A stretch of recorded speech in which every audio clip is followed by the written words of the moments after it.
Here are questions liberals cannot answer. 1. Gotta start with this one. If you're so pro-mass non-European immigration, why do you live in a white neighborhood? I don't. Also, this was never our argument. Current waves of immigration are an occurrence due to the conflicts of capitalism. Being anti-capitalism does not mean they must therefore live in the woods. The burden does not fall upon the individual to give up their home when we already have enough houses available, whether or not the immigrants are coming or not. 2. What percentage of America can be white? 60%? 40? 15? 2%? At what point is it acceptable? Oh well, it would have to be at least 1. 3. At what point is it okay to have a border and immigration laws? Sauce. Well, you might want to check first of all why it is that these immigrants are coming over. Most people don't tend to enjoy moving en masse from a place they've lived their entire lives, just like you. And when you do, you find out that largely the reasons for this are due to Western global dominance and not because we're number one. Answer to your question, I don't really give a shit about the bourgeois state of affairs, so I find this question largely irrelevant. 4. What percentage of the population do whites have to be before it's morally acceptable for them to be proud of their ancestors, their heritage? At what point can they advocate for their people with unions, orgs, and lobbyists, just like every other group? All I would need would be a time machine, right? And what I'd do is I'd get in my time machine, I'd go back in time to before Europe colonized the world, right?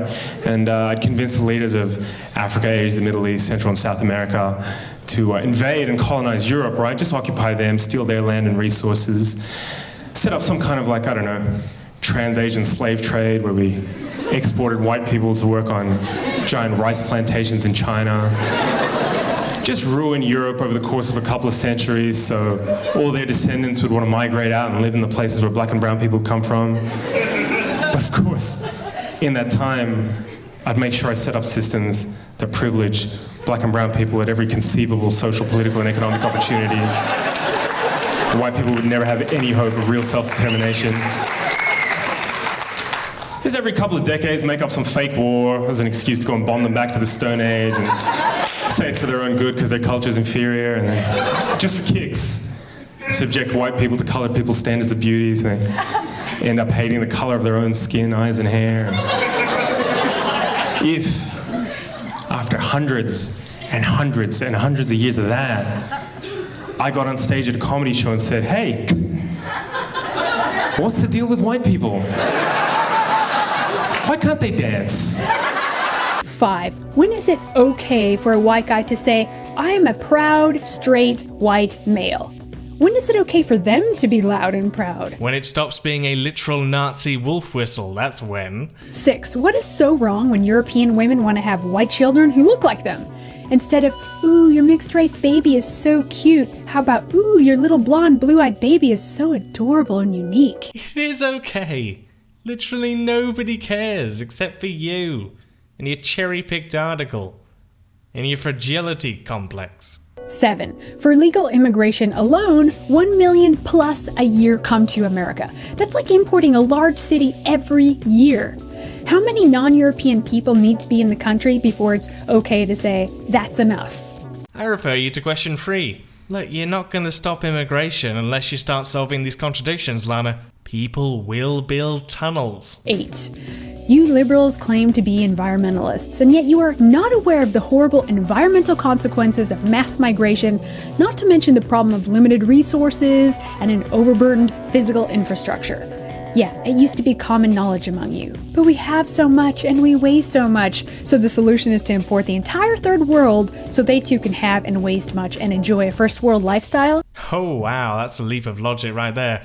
70% of emissions are created by 100 companies, and the West uses 16 times the power per person compared to the poorest in the world. Also, we're not importing the third world, we export our industries to the third world, as well as our wastage. Yeah, global waste trade is one of the most disastrous problems facing the environment to this day, and you might want to think of that the next time you ask why certain people want to move here. You sound like this is something we're gagging for. I would much rather enjoy, in fact, I think most of us would much rather them live in the places where they grew up, with their families, or, well, for that matter, wherever they seek fit as normal, easygoing, living, breathing human beings. But that's not the material situation, is it? Your logic would actually conclude that Genghis Khan was morally good because he was killing lots and lots of people, and so therefore he was reducing the carbon footprint.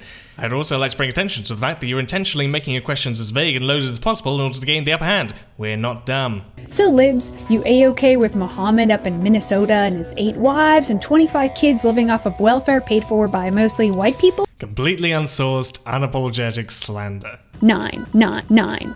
Speaking of refugees, did you know there are people getting rich off the importing fake refugee business? And I'm sure that in Germany there were Jews that lived up to the derogatory stereotypes. Does this implicate that the point at hand is irrelevant? I don't think so.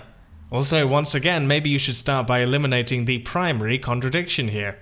10. According to international law, refugees are supposed to go to the country nearest to them. To which they are. So why isn't Israel and rich Gulf countries taking in any refugees? I don't think that economism should have to factor into our humanity, but apparently so, going by these guys' logic. Israel is a settler colonial US imperial bloody-bloody-blah revisionist sack of misery. That's the reason why they're not letting people in. And they're also, financing the rebels. Oh, there we go, okay? They're easy. Nice flashy delivery there. You almost missed that this Daily Mail article is nearly 3 years old. But actually the Gulf states are sponsoring 1.2 million Syrians as it is. And to be honest, even if you were correct and they aren't, well, maybe that's because they're also partly responsible for trying to undermine the Syrian government. 11. About those refugees, do you even know how many are actually fleeing from catastrophic conditions and not just their own poverty? Like this much. I mean, come on, all those Mexicans seeking asylum. My white sister lives in Mexico. Plenty of space and options there. White liberals will say, well, it's okay if people are fleeing poverty. We have to give them a chance at a better life to become surgeons, inventors, and rocket scientists in European nations. Says who? Are you saying they can't do it without white people? That they need us to succeed? They don't need us. They need money, wealth, stuff that keeps them going, stuff that they can prosper with. Money that keeps on getting siphoned out of the global south all the time, leading to huge reserve armies. 12. You want to help people? Why don't you go help them in their country? I refer you back to question 1 and 11. You white nationalists, you're so proud of your collectivism to the power of the state. The individual has no purpose beyond his social utility, but you expect everyone else to go on and do things on their own. Wow, the inner apathetic libertarian has begun to shine in you once again, Earthchild. 13. To all those filthy rich celebrities making anti-white trash films, why aren't you taking in any refugees into your house surrounded by a wall in an upscale, gated community? Because they're rich toffs who touch a leper or two to sell more copies of their books and albums, that's why. Also very interesting that you equate all common people alongside millionaires and billionaires as if there's some kind of material connection here. Oh, what goes through your people's heads? 14. Who made you the morality police? Who made white nationalists the authority on race, Lana? Huh? Yeah, I'll let you think that over. Now, with all that out of the way, I would like you to answer all of my questions. Number 1. Does he look like a bitch? Number 2. How many licks does it take to get to the Tootsie Roll center of a Tootsie Pop?